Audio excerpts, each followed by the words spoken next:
Assalamualaikum, jumpa lagi saya Dr. Ibna, saya pulmonologis dari Palangkaraya. Hari ini kita sharing tentang gejala TBC. Saya ingin bercerita tentang pengalaman saya mengobati pasien-pasien TBC.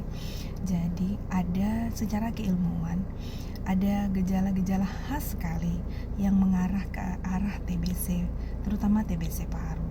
Jadi kalau TBC paru, gejalanya kalau secara teori ada batuk yang lebih dari 2 minggu, ada penurunan berat badan, ada penurunan nafsu makan, ada keringat dingin, pasien tambah lemes, kemudian bisa disertai, belum tentu ada, tapi bisa disertai misalnya perasaan sesak napas, ada batuk darah, atau nyeri dada.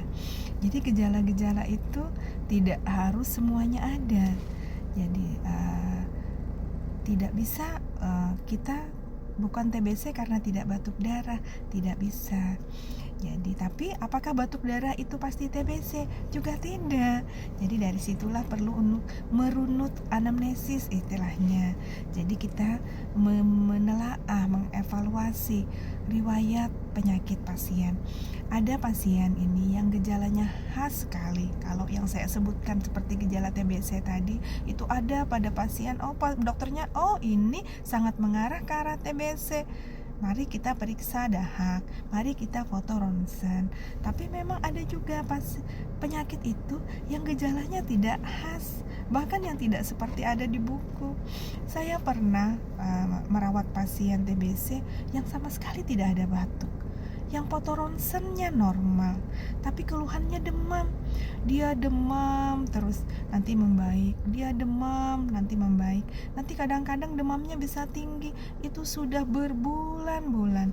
Pasien sudah kesana kemari ke dokter penyakit dalam, pemeriksaan dengue, pemeriksaan tipoid, pemeriksaan malaria. Semuanya tidak memberikan hasil yang mendukung.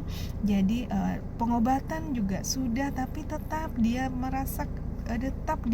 mengeluh demam yang tidak kunjung sembuh. Saya diskusi. Nah, ini pentingnya kita diskusi. Saya diskusi dengan dokter penyakit dalam yang selama ini merawatnya, dan saya juga diskusi dengan pasiennya bahwa kita ini di negara dengan kejadian TBC yang sangat tinggi. Jadi saya menjelaskan bahwa salah satu gejala TBC itu bisa demam yang berulang.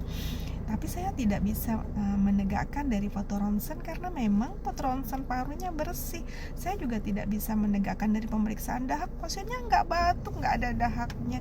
Tapi kita berdiskusi dengan pasiennya, apakah Bapak bersedia untuk meminum obat TBC?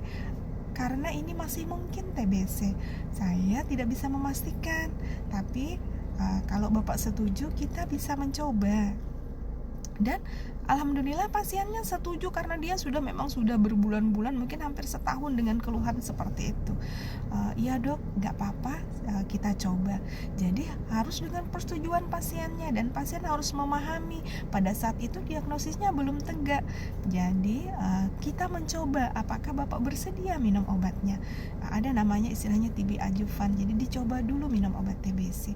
Alhamdulillah setelah 2 minggu minum obat, pasiennya sudah tidak demam lagi.